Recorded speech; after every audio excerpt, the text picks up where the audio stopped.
গরম গরম লুচির সাথে মটর ডাল এর ভুনা হলে আর কিছু লাগে না।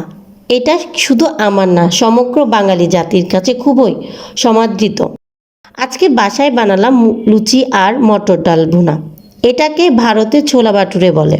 চলুন দেখিনি এটা বানানোর রেসিপি। এজন্য প্রথমে একটি বাটিতে 2 কাপ ময়দা, আধা কাপ সুজি, 1 চামচ চিনি, আধা চামচ লবণ, 1 কাপ দই, আধা চামচ বেকিং সোডা ও অল্প সয়াবিন তেল দিয়ে দিব। এরপর সবগুলো ভালোভাবে মাখিয়ে নিব। মাখানোর ক্ষেত্রে অল্প অল্প পানি দিয়ে ময়দাগুলোকে নরম করে নিব। এই ফাঁকে বলি, ছোলা বাটুরের একটি জনপ্রিয় ভারতীয় খাবার, বিশেষ করে উত্তর ভারতে এটি বেশ জনপ্রিয়।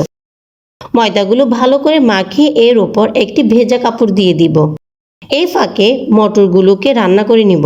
এজন্য মটরগুলোকে একটি প্রেসার কুকারে কয়েকটা তেজপাতা দিয়ে সিদ্ধ করে নিব। এরপর একটি পাত্রে পরিমাণ মতো তেল দিয়ে দিব। এরপর এতে অল্প মৌরি দিয়ে দিব এবং এতে পেঁয়াজ কুচি দিয়ে দিব। পেঁয়াজ কুচিগুলো হালকা বাদামি হয়ে আসলে এতে রসুন বাটা, আদা বাটা, জিরা বাটা, নারকেল বাটা দিয়ে হালকা কষিয়ে নিব। কষানো হয়ে আসলে এতে পরিমাণ মতো লবণ, হলুদের গুঁড়া, মরিচের গুঁড়া, মাংসের মশলার সাথে ব্লেন্ড করা কাঁচা মটর দিয়ে দিলাম। সাথে একটি টেস্টি মশলাও দিব। এরপর এতে টমেটোগুলো দিয়ে দিব এবং কষিয়ে নিব। এরপর তেল উঠে আসলে এতে সিদ্ধ করে রাখা মটরগুলো দিয়ে দিব। এরপর পানি দিয়ে ভালো করে রান্না করে দিব। কালারটা ভালো আসার জন্য একটি চায়ের রং দিব। এরপর গরম মশলা দিয়ে দিব, ধনিয়া পাতা দিয়ে নামিয়ে ফেলব। এরপর মাখিয়ে রাখা ময়দাগুলোকে ছোট ছোট ডো করে নিব। ডোগুলোকে ভালো করে গোল করে সাইজ করে নিব।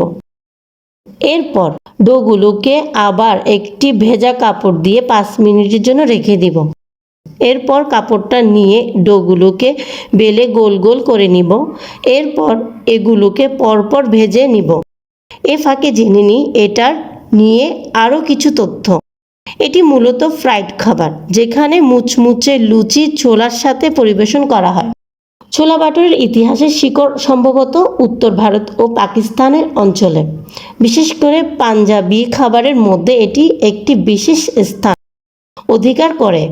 এটি সাধারণত দুপুরে বা সকালের নাস্তা হিসেবে খাওয়া হয় এবং ছোলা মশলা দিয়ে তৈরি হয় বলে বেশ মজাদার লাগে।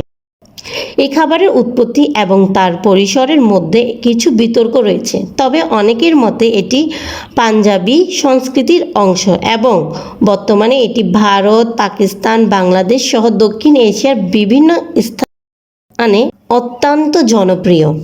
ছোলা বাটুরের জনপ্রিয়তা মূলত তার সহজ প্রাপ্যতা, সস্তা মূল্য এবং সুস্বাদু মশলার জন্য। এটি বিভিন্ন রেস্তোরাঁ এবং রাস্তার খাবারের দোকানে পাওয়া যায়। আলহামদুলিল্লাহ, বানিয়ে ফেললাম আমার মতো করে পছন্দের ছোলা বাটুরে। এখন গরম গরম লেবু, শসা, পেঁয়াজ দিয়ে পরিবেশন করুন। সাথে থাকার জন্য ধন্যবাদ। ভালো লাগলে ভিডিওটি শেয়ার করতে ভুলবেন না।